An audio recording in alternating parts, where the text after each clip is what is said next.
In part 1 of circle theorems, we studied 5 angle properties in a circle. If you've not watched it, try and watch it in the same channel. This video is a continuation of part 1 of circle theorems. So let's start with property 6. Property 6. Let's draw a circle of any radius and then put 4 points on the circumference of the circle. Now we are going to join the points with straight lines. And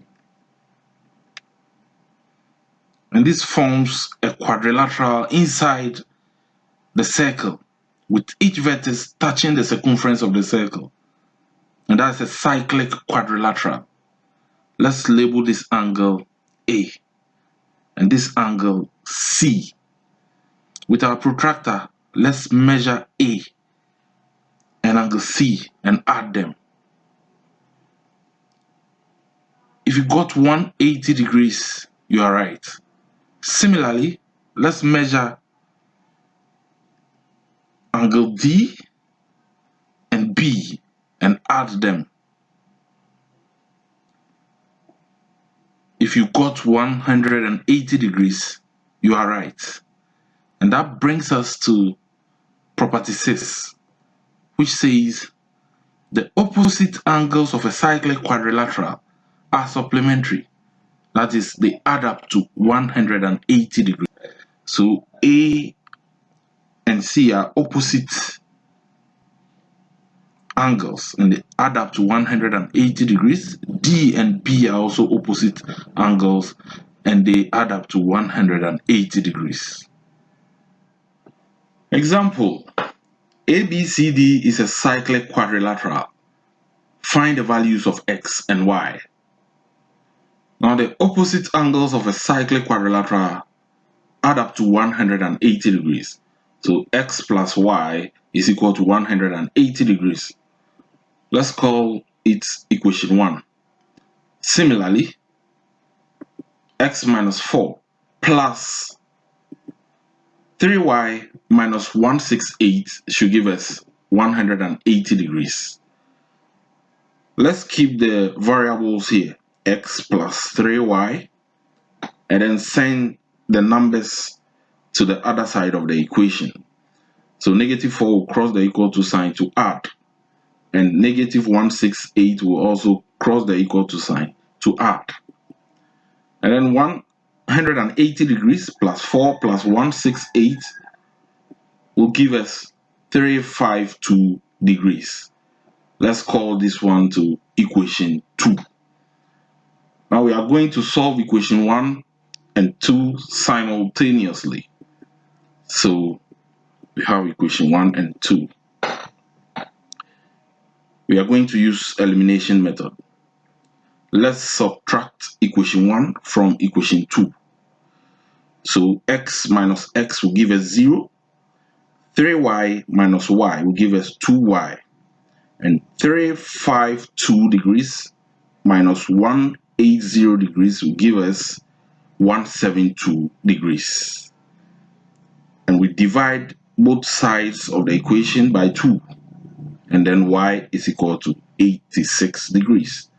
Now we put y is equal to 86 degrees into equation 1. So we have x plus, instead of y, 86 degrees, giving us 180 degrees. And then 86 degrees will cross the equal to sign to subtract from 180, and finally x is equal to 94 degrees. Property 7. Let's draw a circle of any radius and then put a point outside the circle. Now we are going to join the point to touch the circle, forming a tangent. Let's join the point to touch this side too, forming 2 tangents. And then we measure the length of the 2 tangents from the point to where they are touching the circle. If you notice that they are equal, then you are right. And that brings us to property 7, which says two tangents to a circle from the same point are equal in length. Example, CA and CB are tangents to a circle. Angle CAB is 64 degrees. Calculate the size of angle ACB. So they are looking for this angle. And the two tangents are coming from the same point, so they are equal. So the line CA and CB are equal in length. And that makes the triangle CAB an isosceles triangle. So the two base angles must be equal. So this angle should be 64 degrees. That is, angle CBA should be 64 degrees. And the sum of the interior angles of a triangle is equal to 180 degrees. So angle ACB, which is this angle, plus 64 degrees plus another 64 degrees should give us 180 degrees. So angle ACB, we add these two angles, giving 128 degrees. And then 128 crosses the equal to sign to subtract from 180 degrees. And finally, angle ACB is equal to 52 degrees. Property 8. Draw a circle of any radius and draw two equal chords of the circle. And then put 2 points on any part of the circumference of the circle. Now we are going to join the ends of this chord to one of the points, and also join the ends of this chord to the other point. So we get two angles subtended on the circumference. Let's label them A and B. With our protractor, let's measure angle A and B and compare. If you notice that angle A is equal to B, then you are right. So that brings us to property 8, which says that equal chords or arcs subtend equal angles at the circumference of a circle. Example, DF and AB are equal chords. Angle FEB is equal to 41 degrees and angle CAB is 46 degrees. Find the size of angle ABC. So this angle is what we are looking for. And equal chords subtend equal angles at the circumference of a circle. So this angle, angle ACB, should also be 41 degrees. Since the chords that subtended these two angles are equal, then the angles must also be equal. And the sum of the interior angles of triangle ABC should be equal to 180 degrees. So angle ABC plus 46 degrees plus 41 degrees is equal to 180 degrees. So we add these two angles, giving 87 degrees. And 87 degrees crosses the equal to sign to subtract from 180 degrees. And angle ABC is equal to 93 degrees. For property 9, let's draw a circle of any radius and name the center O. And then let's draw two equal chords of the circle. Now we are going to join the ends of each of the chords to the center. Then we get two angles, A and B. With our protractor, let's measure angle A and B and compare. If you notice that angle A is equal to angle B, then you are right. So property 9 says that equal chords or arcs subtend equal angles at the center of a circle. Example, O is the center of the circle above. AB and CD are equal chords. Angle AOB is 51 degrees and angle BOC is 12 degrees. Find the size of angle AED, this angle. Now, equal chords subtend equal angles at the center of a circle. So angle COD should be equal to angle AOB, which is 51 degrees.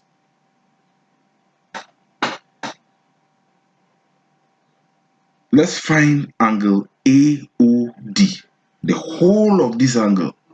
So we'll add 51 to 12 and to 51 again, and then angle AOD gives 114 degrees.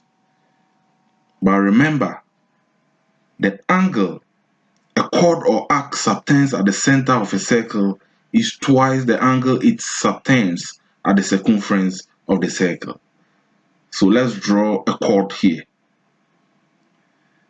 This chord is subtending an angle at the center of a circle, which is 114 degrees, and the same chord is subtending an angle of AED at the circumference. So 2 times the angle at the circumference will give us the angle at the center. So angle AOD is already 114 degrees. Divide both sides by 2. And finally, angle AED is 57 degrees. And now the final property 10.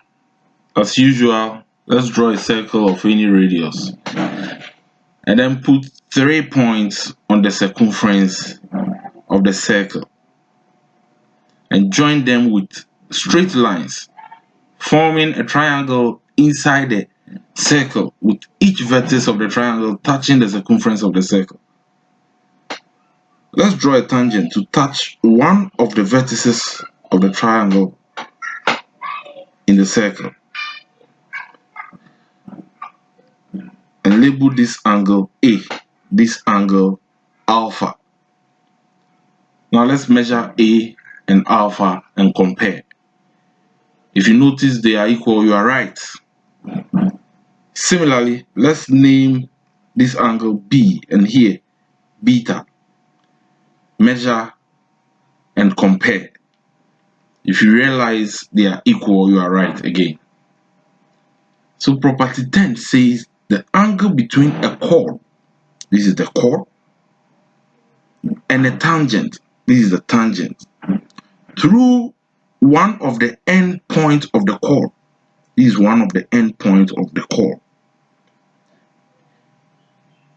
is equal to the angle in the alternate segment. So this one goes with this, and this one goes with this. So this property is also known as the alternate segment property or tangent chord property. Example, O is the center of a circle above. DE is a tangent to the circle. Angle ACB is 41 degrees. Find the missing angles P, Q, and R. Now, since O is the center of the circle, the line AC is a line passing through the center of the circle. So that's the diameter of the circle. And from property 2, the diameter of a circle subtends an angle of 90 degrees at the circumference. So angle Q is 90 degrees. And also OC is the radius of the circle. The line from the center to the circumference is the radius. And then DE is a tangent. And from property 1, the angle between the radius of a circle and the tangent to the circle is 90 degrees. So the whole of this angle is 90. So R plus 41 degrees should give us 90 degrees. So 41 degrees will subtract from 90 degrees, and R is 49 degrees. And also remember property 10, which says that the angle between a chord and a tangent through one of the ends or one of the endpoints of the chord is equal to the angle in the alternate segment. So this angle R is equal to this angle P. So P is equal to R, but R is 49 degrees. So P is 49 degrees.